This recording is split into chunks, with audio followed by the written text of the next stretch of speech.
শিবব্রত কথা। বহুকাল আগে বারাণসীতে একটি ব্যাত ছিল। দিন রাত্রি সে শুধু জীব হত্যা করত। একদিন ব্যাত শিকার করতে গিয়ে অনেক পশু পাখি হত্যা করল। সন্ধ্যা ঘনিয়ে আসতেই বাড়ির দিকে রওনা হলো সে। কিছুটা এগোতেই রাত্রি হয়ে গেল। অন্ধকার রাত্রি, পথ দেখা যায় না। সে তখন আশ্রয় নিল একটি গাছের তলায়। কিন্তু গভীর জঙ্গলে হিংস্র জন্তু জানোয়ারের ডাক শুনে সে ভয়ে একটি গাছে ওঠে। তারপর সে মাংসের ঝোলাটি হাতে নিয়ে সেই ডালেই বসে রইল। গাছটি ছিল বেলগাছ। গাছের নিচে ছিল শিবলিঙ্গ। ব্যাত কিন্তু জানত না।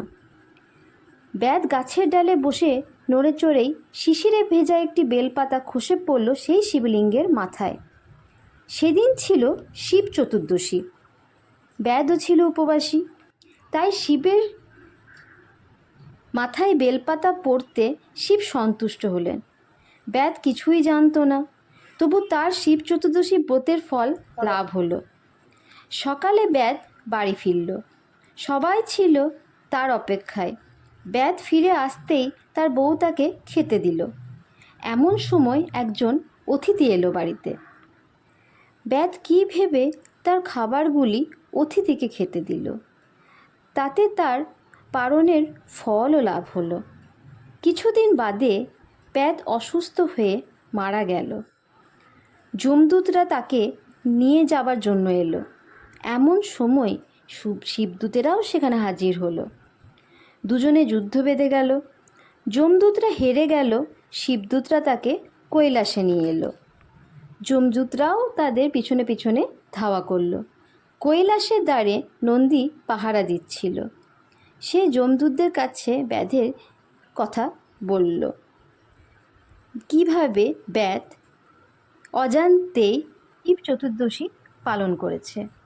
সব শুনে যমদূতরা ফিরে গিয়ে যমকে সব কিছুই জানালো।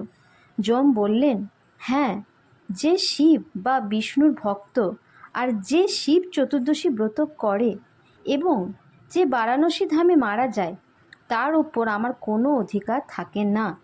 তারপর থেকে এই ব্রতের কথা চারিদিকে প্রচার হলো।